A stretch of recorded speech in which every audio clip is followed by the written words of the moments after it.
Okay, so this is going to be my video. I'm doing one sample z-means, and this is Olivia Kobylinski making the video. Okay, so I found this question online. A rental car company claims the mean time to rent a car on their website is 60 seconds with a standard deviation of 30 seconds. A random sample, 36 customers, attempted to rent a car on the website. The mean time to rent was 75 seconds. Is this enough evidence to contradict the company's claim? Okay, so the reason that we know that this is a one sample z-mean is because we know the population mean, the population standard deviation, we know the number of customers who are surveyed, and we know the sample mean. And we can calculate the sample standard deviation by this formula, which is the population standard deviation over the square root of the sample size, and from that we get 5 for our standard deviation, and I wrote the rest of the information here. The population mean, the population standard deviation, and alpha, which is going to be 0.05 for this because we're going to do a hypothesis test. So for the state part of this, we need a null and alternate hypothesis.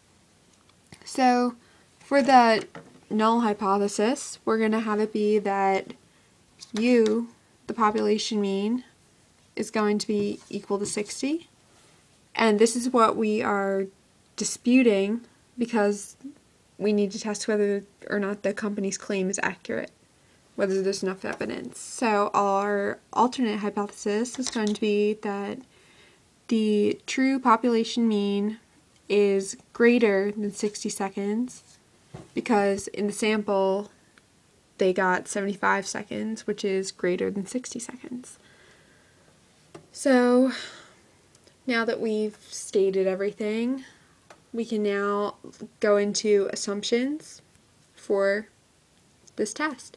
We need to determine whether this is a random, independent, and normal sample. So for randomness, it actually stated in the problem that this is a random sample. It's highlighted because this is my second attempt at making the video. So we can assume randomness because it was stated in the problem. So for independence, we need to find if n is equal to 10 little n.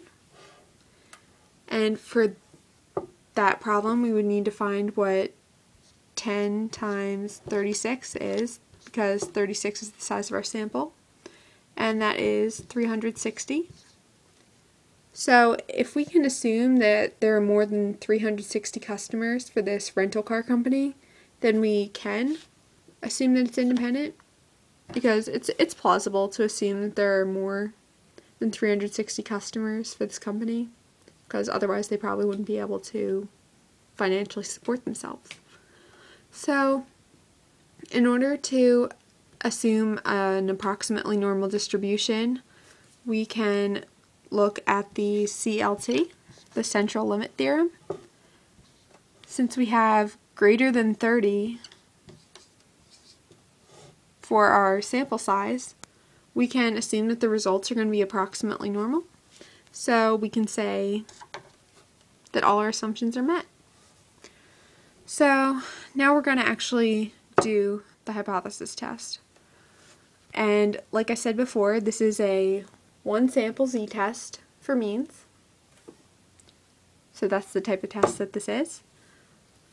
So in order to do this question, we're going to need to look at the calculator. I actually already entered the data into the calculator, so I wouldn't have to do it during the video.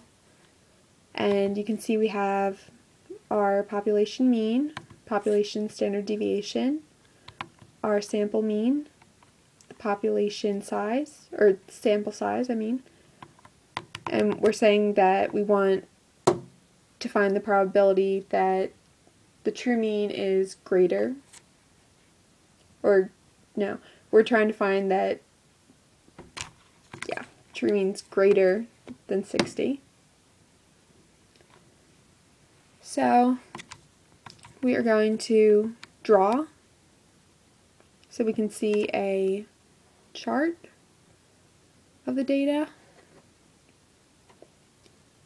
And you know what? I just realized that I did it wrong, so I'm going to go back and fix that.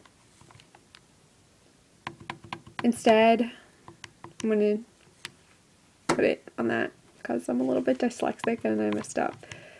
So I'm going to draw it again.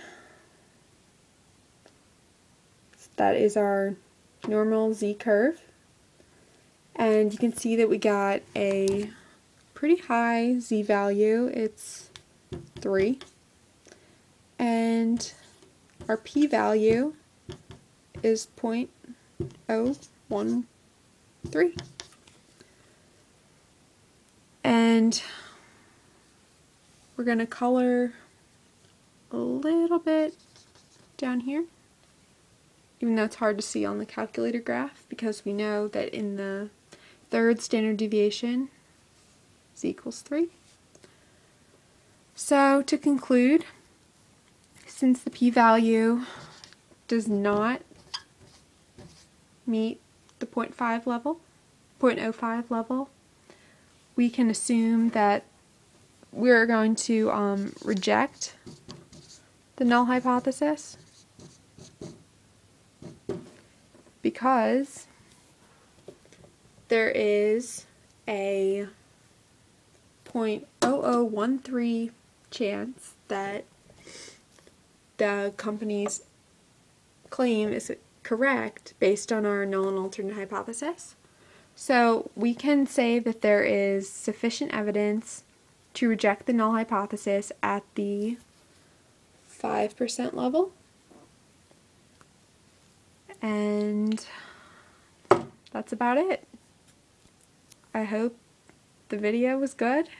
Hope you like it. Have a good weekend, and that's all.